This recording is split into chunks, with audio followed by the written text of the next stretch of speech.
Tomorrow as the Paper Jones Band, but today they're going to talk to us a bit and play for us, and we're so happy to have them. I do want to apologize for the fact that EJ's name, y'all's name got cut off on the little program. I did it in Publisher, and when I moved the little text boxes around, I didn't realize I had cut it off. It's okay, apologies. Go for it. Thank you. Well, thanks. It's nice for y'all to be here. It's nice to get to play some tunes and talk about our favorite things. The bouzouki. For me, this is the Irish bouzouki. And within the bouzouki family, this is a Swiss term because it's got 10 strings rather than 8. So really, those terms are all just made up because it was only invented in 1969. So it's not like there's a long tradition to the Irish bouzouki. But the Greek bouzouki there is. The Greek bouzouki has the round back and the long neck and usually a ton of inlay and either 6 or 8 strings. And they're tuned like CF, 8F, or something like that, or DAD. And the Irish bouzouki's tend to be G, D, A, D instead of an E if you're familiar with mandolin or fiddle tuning. And this is that, and I have another D on the bottom. So the Irish bouzouki, or sitar, whatever you want to call it. You play Dr. O'Neill? This music that we're playing, this folk music, you'll notice that the forms of the tunes are very symmetrical, and really it's dance music. You're supposed to be able to do dances to it. So you don't have to have a lot of orchestration. One person can hold it down. One person can basically do the job. With these discrete tunes. And those tunes we were just playing, those were some Northumbrian tunes that I was playing on the Scottish small pipe. But I think why don't we hear the bouzouki a little bit? We'll play an Irish tune called Dr. O'Neill. Yeah, one of the big differences before we play this about the difference between Irish music and bluegrass is that the melodies, there's a ton of variation, but it's very, very subtle variation in the melody. But the accompaniment can do anything. There's no limit to what the accompaniment can do. So it's hard to have more than one at the same time because if I'm, doing something and I don't know what that person's doing, then it clashes, So there's usually just one accompanist because you can do anything you want. Whereas in American music, the melodies are the ones that go crazy. So it's kind of backwards Irish music. But Dr. O'Neill is one of the big tunes in Irish music.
flute. But what kind of flute? It's the flute that Mozart would have recognized. Mozart would have known this flute as the concert flute. This was the most advanced flute of his time. And it was completely surpassed by the mechanical flute that we all know from school, from orchestra, the silver mechanical flute. Well, those mechanical flutes came out and they used to put them on wood, but then they went to a metal tube. But before that, this was the height of flute technology. You can see it's wider here and narrower here. And they were trying to figure out how to play more advanced music through these keys and the shape of the inside of the flute and try to move music forward. But when that mechanical flute came out, and it was so much, it had the ability to play in different keys, and composers could do more with it, and you could play with more fluidity, then these flutes became just put aside. And they were, originally orchestral instruments, but they became folk instruments. And now you could call it an Irish flute, but in Ireland they call it the concert flute. Is that a key then? Is it like a harmonica? You have to have one for every key? Well, with flutes like this, because I'm putting my fingers directly on the holes and not on keys, what I can do is, when you're learning the flute, you learn some Baroque music and you learn some classical and Renaissance music, but you learn ornaments on the flute. But those ornaments are really easy to do when you put your fingers directly on the wood. And you can hear some of the ornaments that I can do, like...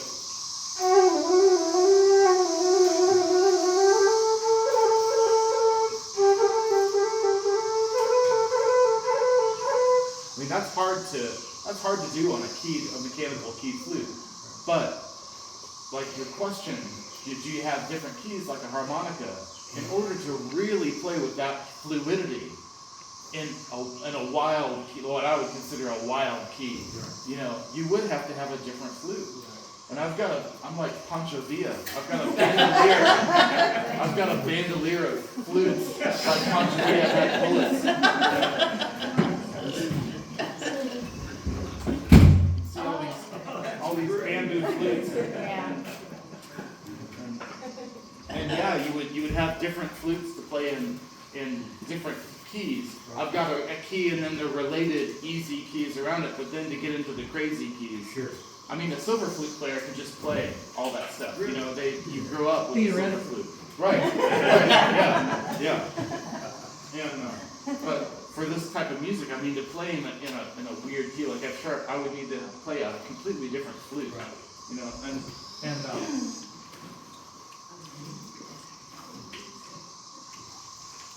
And so you, Show us your bag. yeah. Show us your. Which? Oh, the flute bag? Yeah. I've got the whole bunch of them. But we play an Irish tune in a different key, and I would play this flute because it's just too difficult to do all the keys and stuff. Can we do the O'Carolyn? Oh, yeah. So it's just basically the same fingering, but it's a different key, like a harmonica. I just pick up a different flute. What you call these flutes is, you wouldn't call these concert flutes, you would call these, the real name is a simple system flute, as opposed to a keyed system. It's a simple system, just put your fingers on the hole. What's the difference between that and a recorder?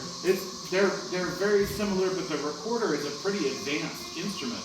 When we get recorder, we give kids a recorder in school, we're giving them a very advanced instrument, an instrument that people put a lot of thought. You can play so much music on the recorder. But they tend to learn on recorders. Is They that learn on correct? recorders. I wish we would give kids the whistle, the penny whistle. Because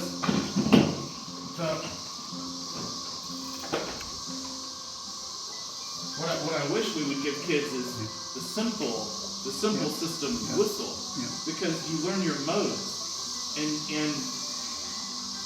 it's just easier. It's just easier, but you can't play chromatic music, so you can't play the full entire range of Western music on a whistle, but you can on the recorder. But I mean, it's so, it's a lot. And then if you go for blue and it just cuts out because Well, the recorder. yeah. I worked as a sign language interpreter sometimes, and I was working with a fourth grader who was required to participate in music class, and they gave him a recorder, and he just Did you all catch that, what she just said?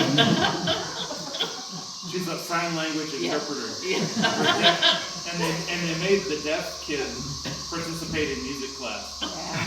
Oh, it's so painful. So I agree that they should be given whistles No, instead. they should be given, yeah. Or practice chanting. Practice Yeah, tenor, yeah. yeah. Well, one of the things I wanted to communicate to everybody, I wanted to tell you a little bit about my origins with this music, because I grew up in Houston, Texas, in the suburbs. Like millions of people in this country grow up in a suburb.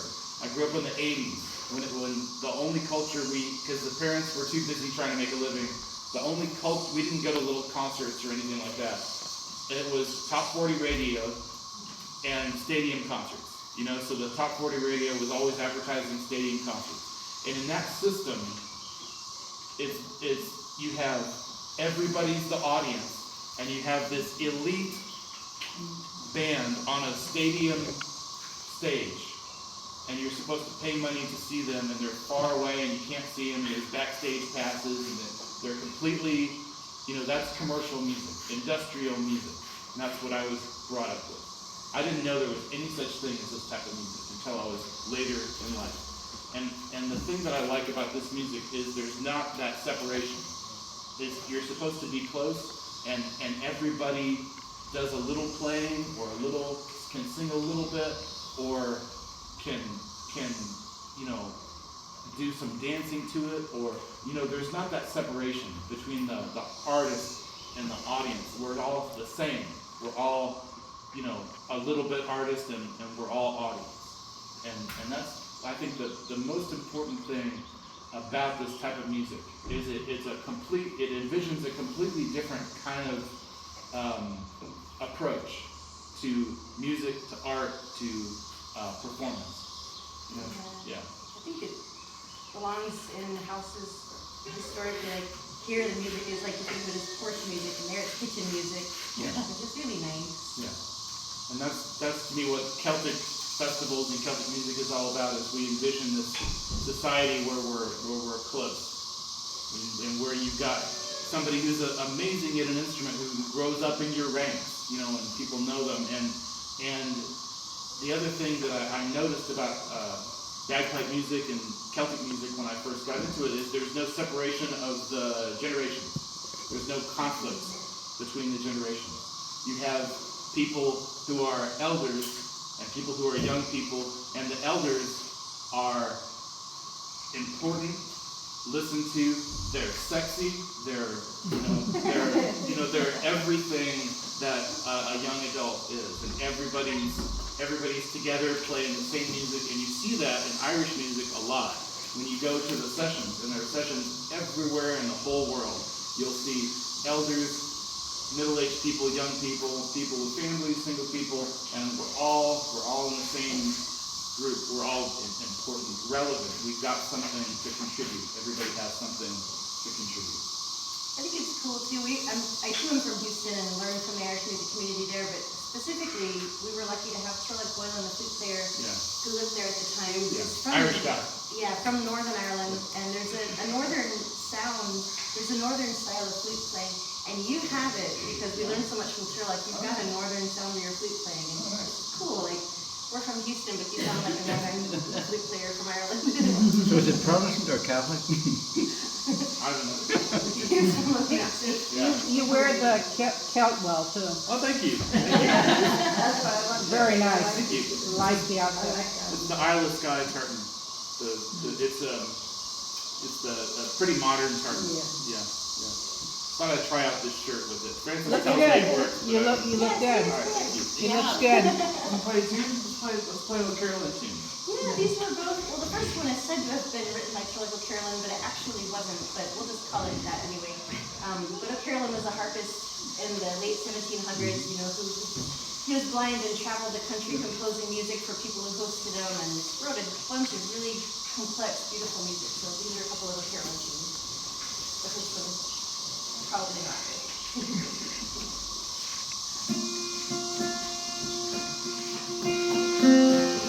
good.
So those tunes written by Turlock O'Carolan, who lived around the time of Mozart. And we think of, it reminds us of our friend who's also named Turlock, who taught me how to play flute, who used to live in Houston. And he lived there for 10 years. He was an engineer, but he would always come to the sessions. And he would always, when he played the flute and the Irish sessions in Houston, we just all felt like we could do anything because he was so good that he would make us all sound amazing. And He taught me to play the bouzouki too as a flute player, because I'd try something out and now and then he'd go, You got a response. he lives in Kansas City now, but he lived in Houston for 10 years, and he lived there the whole time, and he never mentioned to anybody that he was a All Ireland, a senior All Ireland flute player, which is a big award. You know, he just never mentioned it to anybody. we think a lot about it. Yeah. It's the nice thing about this music is the connections. Yeah. Want to do some bagpipe stuff? Some Oh, small pipes? I guess. All right. Okay. So, I'm wearing this outfit to play, to tell you about the bagpipe. And I've got two bagpipes right here. I'll play you the quiet one first. You came in and we were playing that quiet instrument. There are bagpipes all over the place, certainly all over Europe. And the ones that I've got here are made of African blackwood. They're made of an African wood, a very, very hard wood. But what did they use before blackwood? They used a wood that grows all over Europe. It grows in Scotland, it grows in Turkey, it grows in France and Spain, all over the place. And its Latin name is Buxus buxus. You'll find it at Lowe's and Home Depot in the garden center. And if you plant that and you just wait a couple hundred years, it'll grow into a big tree, and it'll grow a very, very fine growth ring. So fine you can barely see it. And you can make an instrument just like they made since time immemorial. A bagpipe or a flute or a little small pipe like this. I've got this little small pipe. The basis of the bagpipe and the basis of a lot of early music is a drone. And so anywhere that people can have a drone, and they can put a melody on top of that drone. And you know that feeling that you get when you hear the pipes? People have talked about that feeling they get, and they think, it must be my Scottish blood, or my Irish blood. And it is your blood. It is.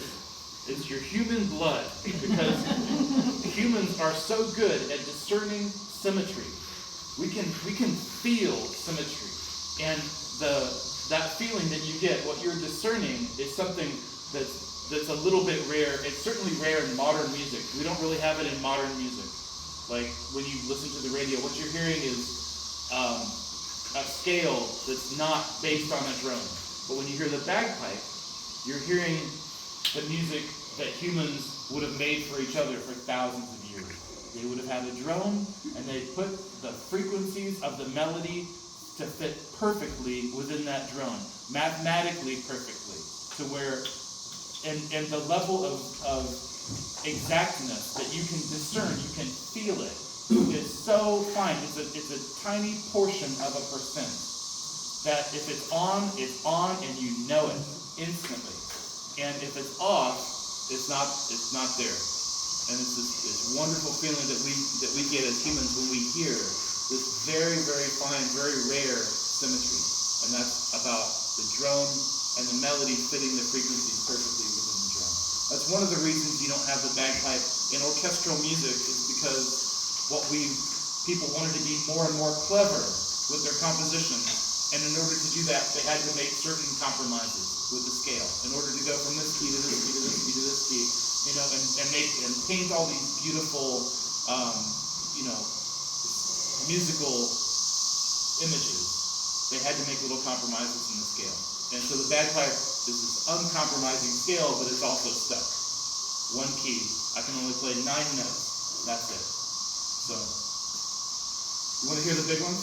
Yeah. All right. Now, since it's a workshop, I'll just go ahead and tell you all the too much information about the bagpipe, which is that it takes a minute to tune it up. It takes a second. That's another reason you don't see them in orchestras. I can't just bang play it, and I can't just tune at the beginning with everybody else and then let it sit there for bars and bars and bars of rest. I have to warm it up, and it's a very community instrument. You imagine there's a beautiful day like today, and there's a piper in the field, and that piper is going to play for an hour, and people are going to do some dances in the field. We're just going to have music all day, and it's not just going to happen. So I've got to warm it up. So I'm going to get the drone going, and you'll be able to hear the drone. And then I'll bring in this part, the chanter. The chanter is where the melody comes out. And I can do rhythms with my fingers. And the way you do those rhythms is a technique that is passed from piper to piper for hundreds of years. And there are relationships, like I know who my teacher was, and he knows who his teacher was. And we know the names of these people going back to 1485. That's when we have the earliest, and we know there were bagpipes all over the place because the MacLeod family, who lived on Skye, they were really well off. They went on a vacation all through Europe. They went to Italy, and there was a lot of bagpipe music happening in Italy. The Renaissance was happening, and they found this person living in Cremona with his family. Cremona, Italy, that's where Stradivarius was from. The Stradivari violins, we all know that.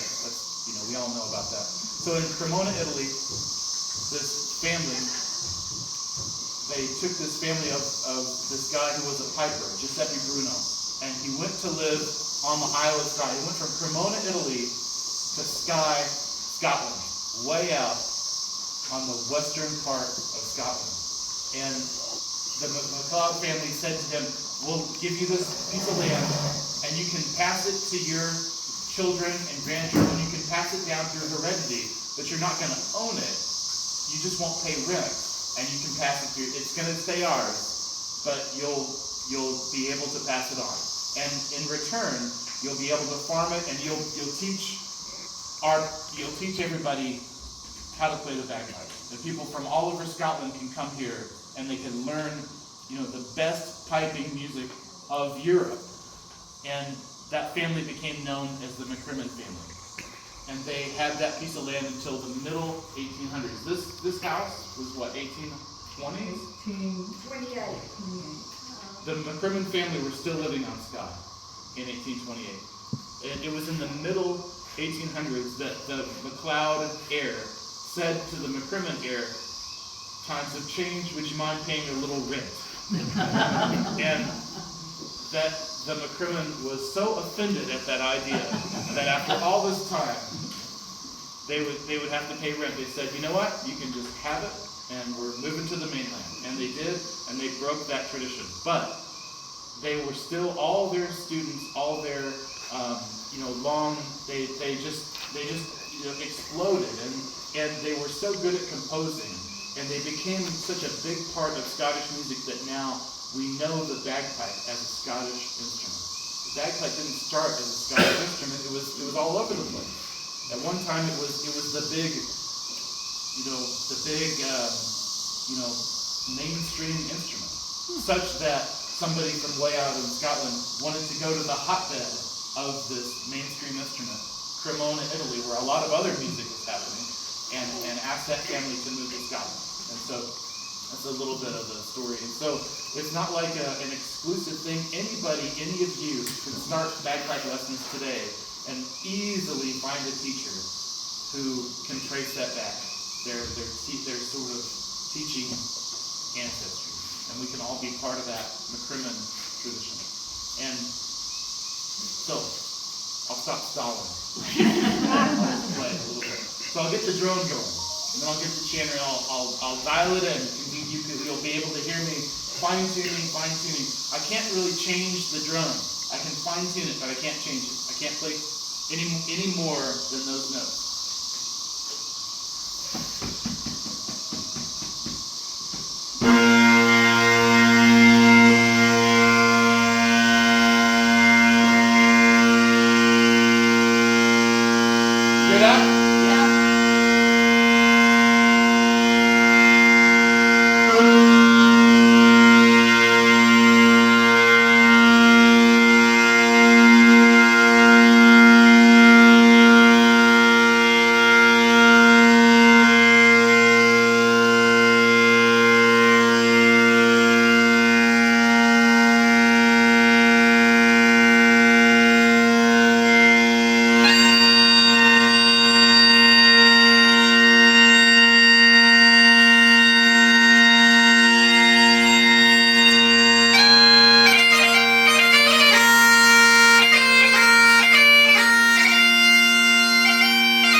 I've got 3 drones.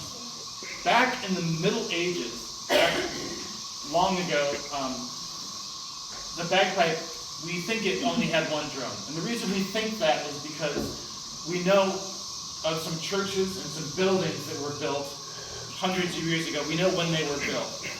And there were carvings of figures, and including musicians. And some of those musicians were bagpipers. And we see carvings of bagpipers on buildings. We know how old they were. And the drum, there's just 1 drone. You see somebody, a figure, playing an instrument just like this, but 1 drum. You have some other pieces of art, some paintings that we know when they were painted. And you have pipers in different cultures. The ones that I know are in Europe, but you'll see 2 drones in some paintings. In the Renaissance, kind of a more modern 2 drones. We don't really see the 3rd drone until the bagpipe that you know, which is the one that was sent all over the world in the British military, in the Highland regiments. And why is there a 3rd drone? I don't know exactly, but I have a couple of guesses. And it's exactly the same. There's 2 exactly the same. So if you were to take some still water, like a still pond, and drop 2 pebbles into the pond, you would see these ripples. And when the ripples met, you would see patterns, these beautiful patterns by the interactions of the ripples. And that could be one of the reasons why. It also looks cool. But when you think of it, and the 3rd drone doesn't really show up until you have the Highland regiments, which were part of the military, and then it starts to be clear. It was a government contract to make it bagpipe. Are those your pipes? Did you build those? I didn't build these, no. But you build your own. I built mine, yeah. So, I don't know. Take your pick. Could be the musical reason, or just the way it looks, or just, could be that somebody decided that we could get a little more money for, Oh, you want 1,000 bagpipes, do you? Sure.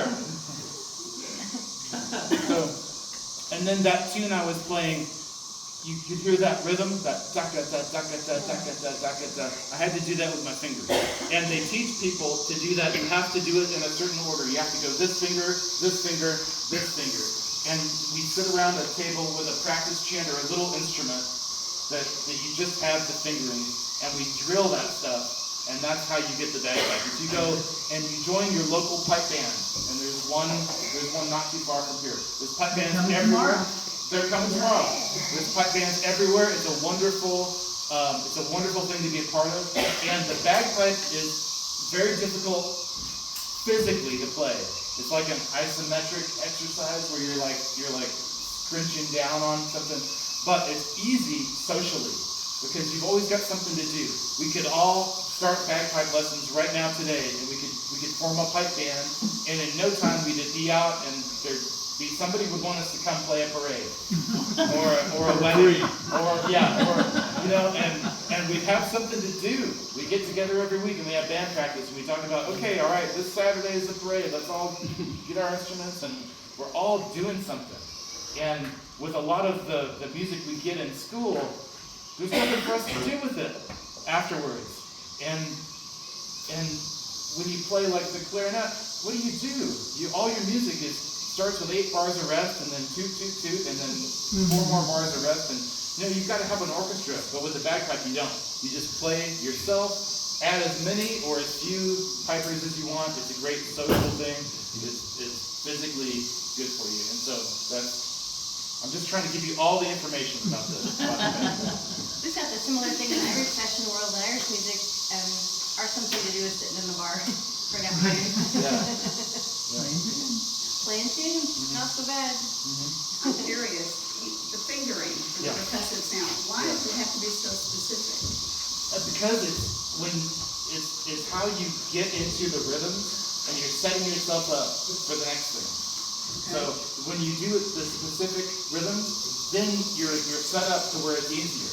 So everything's easier. You're alternating fingers in a certain way. There's always an order so that you're ready to come back around. So I've got the takata, takata, takata, takata. I've got this finger, and then I'm ready for this finger again. And so you have to do it in a certain way. And you can make up your own things if you want, but to know the way that really, really works. For example, I'll play you another tune. How about that? I'll play you another tune.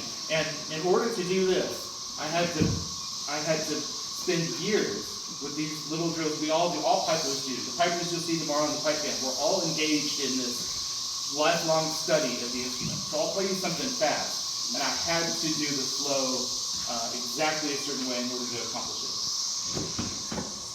When Francis plays, you might be able to hear a wisp of her.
To play that fast with your fingers, you have to set it up. You have to know what you're doing next, and you have all those little rhythms as these little discrete pieces of information in your mind, and you can just do one, then the other, and do it slow and big, slow.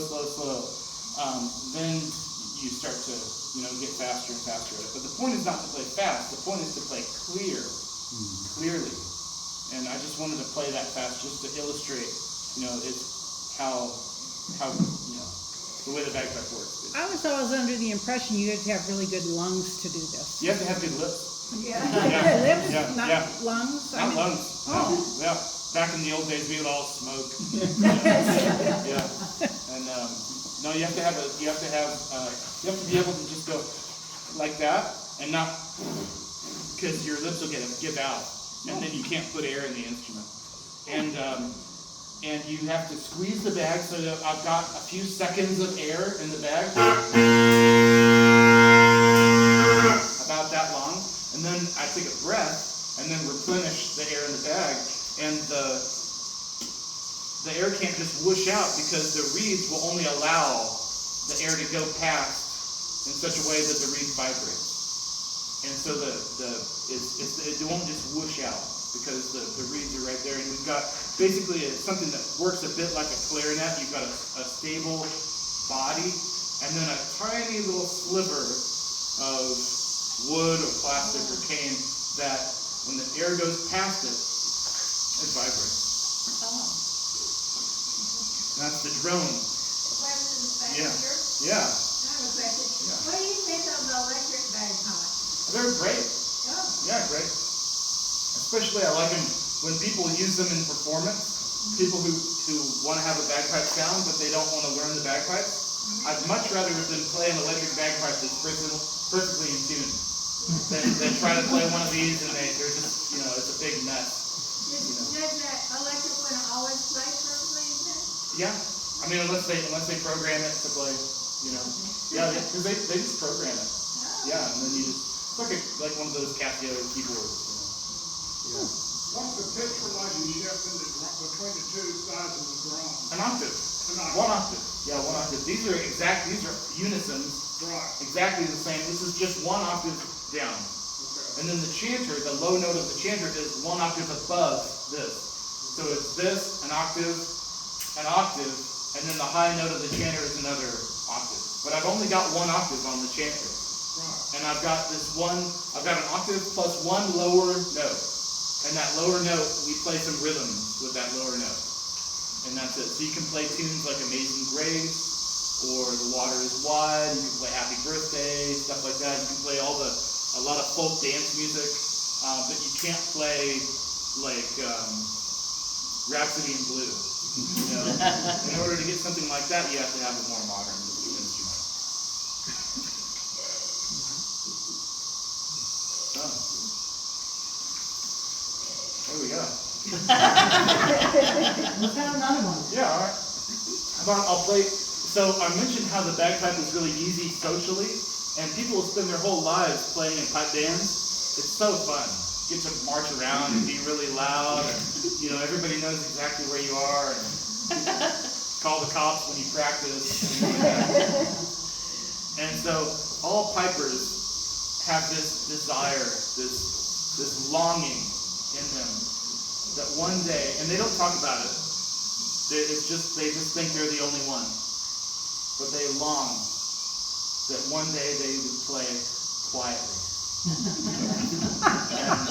and so there's another little instrument that's not that common.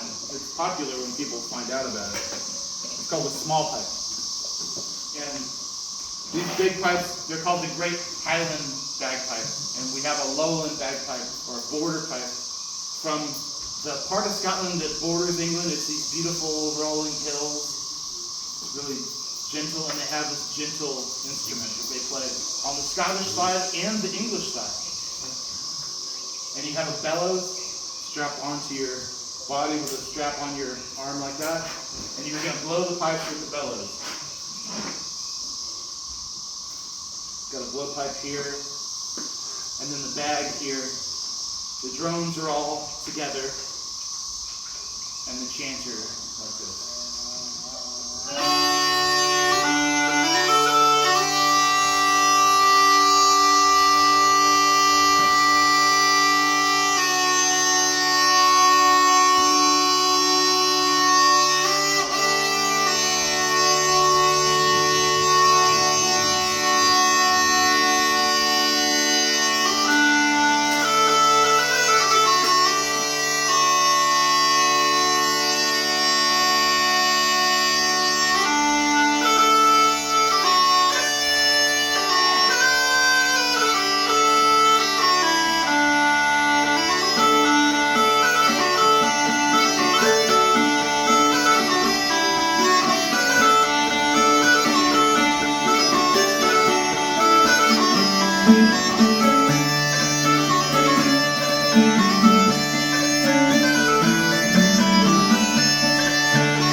you've got two types of bagpipes here, and what are you going to get this summer?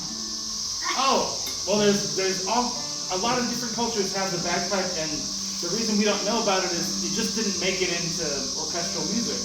We know about the big Highland pipes because they were sent all over the world in the military, in the British military. But there are all kinds of cultures that have really beautiful piping traditions where the people in the town would know how to play the pipes, and they would have this community of people that were teaching each other, bringing up young people in this piping tradition where you have dances and piping and songs, and they do town functions all over the place, and we just don't hear about it. But Francis and I are going to go to Spain, to one of these places where they have a beautiful piping tradition, and we're going to bring back one of their bagpipes, and we're going to learn some of their dances that they do, because there's a pilgrimage that people in Europe have done for hundreds and hundreds of years, that they would learn this dance along the way, walking on the pilgrimage. And so, and we'll show you that next year when we're back. Oh, Have a new I like that And builder. EJ, aren't y'all taking a tour group? We sure are. Yeah, we're Tell them taking it. about that, even Yeah. if it's full for this year. Yeah, Like, yeah. Is it full this year? And it's getting pretty close to being full. And Tell them about it. we're going to Ireland in July. So Oh, we're leading that's we're getting on a bus with 30 something of our fans and friends and some of our family. My mom, her mom is going, and we're all getting on a bus, and we're going through Ireland, the southern part of Ireland, from Dublin to Ennis, through County Kerry into County Clare, through Cork, to the and just having music every night. So if you want to come with us, ask us about how to come with us. We're doing it next year too. The following year is going to be Galway, Mayo, Sligo, Donegal. The northern. So we need to do it twice then, Yeah, right? absolutely, yeah. Yeah. Totally different trips. Yeah. Want to do something that ties Irish music and American music with Oh, yeah, let's do East it. Virginia Great, blues? let's do it, yeah. Yeah. I play the Irish music, but I love old time music too. But I always sound like Irish music even when I play old time tunes. But we'll do a song that kind of combines the two.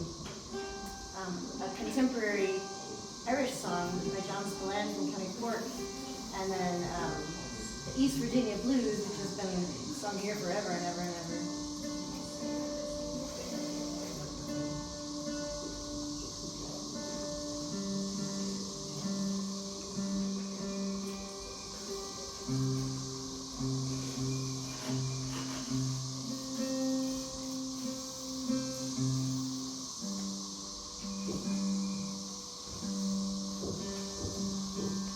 Everybody come back tomorrow. It's going to be a big festival day tomorrow. Yes.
came on? Oh, so y'all, that is right, come back tomorrow. You see what we have in store. It's just gonna be fantastic.